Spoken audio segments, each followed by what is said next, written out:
আসসালামু আলাইকুম। Hi viewers, সবাইকে স্বাগতম শিমু ব্লগস দেখার জন্য। আশা করি আপনারা ভিডিওটা প্রথম থেকে শেষ পর্যন্ত দেখবেন। আজকের রেসিপি হচ্ছে নোনা ইলিশ দিয়ে চাল কুমড়ো পাতা ভরা করে দেখাবো। যারা আমার মতো ভর্তা প্রেমিক তাদের তো দেখেই জিভে জল এসে পড়বে, এটা খুব মজা। আর যারা খান নাই তারা ট্রাই করবেন। চলেন দেখে আসি কী কী উপকরণ লাগছে। নোনা ইলিশগুলো ছোট ছোট পিস করে কেটে নিয়েছি। শুকনা মরিচ নিয়েছি, একটা রসুন নিয়েছি, একটা পেঁয়াজ নিয়েছি।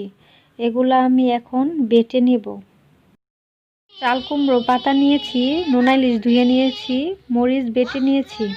এখন কিছু পেঁয়াজ কুচি করে নিচ্ছি। যারা এখন আমার চ্যানেলটিকে সাবস্ক্রাইব করেন নাই তারা আমার চ্যানেলটিকে সাবস্ক্রাইব করবেন নতুন নতুন ভিডিও পাওয়ার জন্য। কড়াইটা গরম হয়ে আসছে, আমি তেল দিয়ে দিচ্ছি।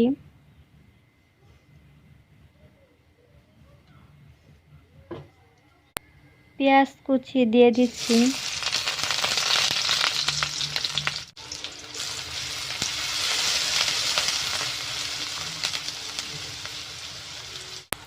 হাফ চা চামচ হলুদের গুঁড়ো দিয়ে দিচ্ছি। হলুদের গুঁড়োটা দেওয়ার কারণ হচ্ছে কালারটা সুন্দর আসবে, না দিলেও চলবে, তো আমি দিয়ে দিলাম।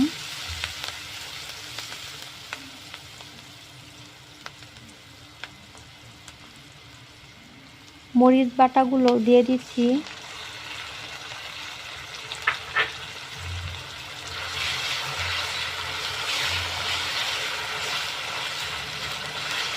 ভালো করে নেড়ে চেড়ে মিক্স করে নিচ্ছি।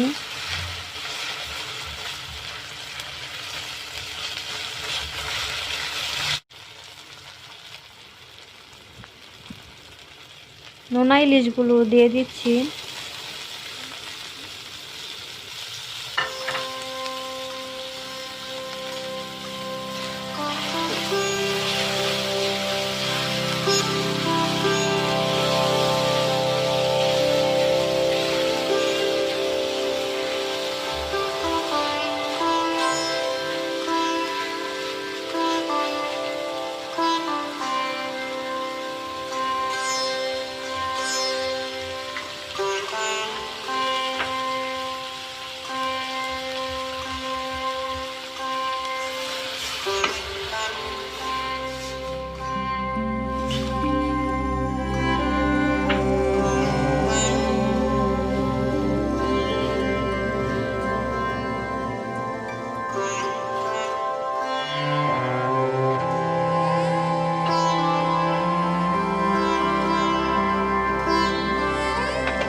চাল কুমড়ো পাতাগুলো ভালো করে ডলে ডলে সফট করে নিচ্ছি।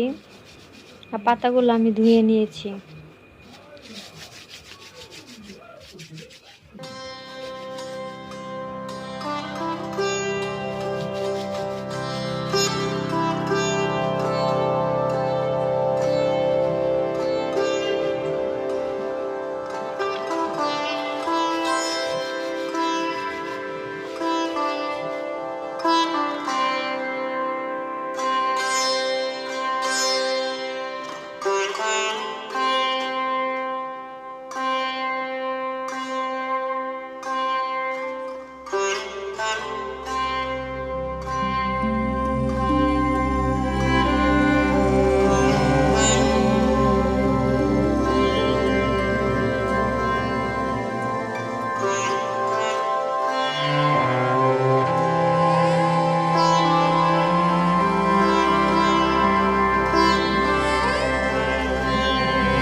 আমার ভেজে নেওয়া হয়ে গেছে, এখন আমি উঠিয়ে নিচ্ছি বড়াগুলো।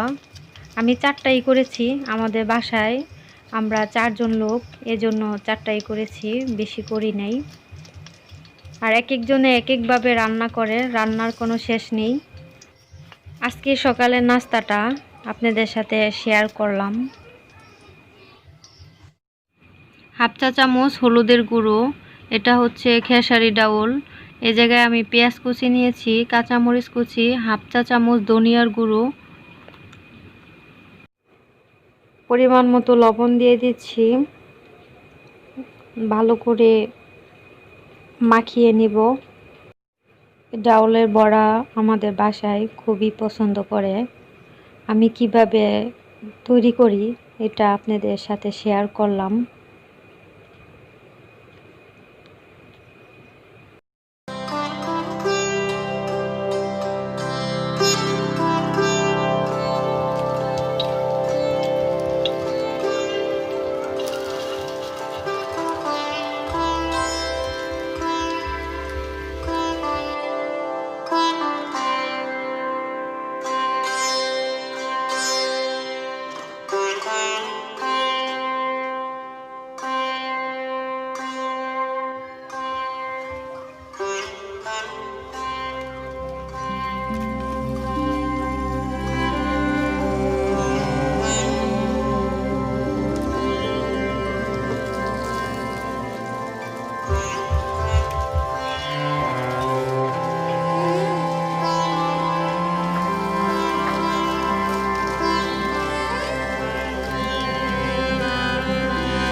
তো আমার রান্না শেষ, এখন আমি খাবার দিয়েছি।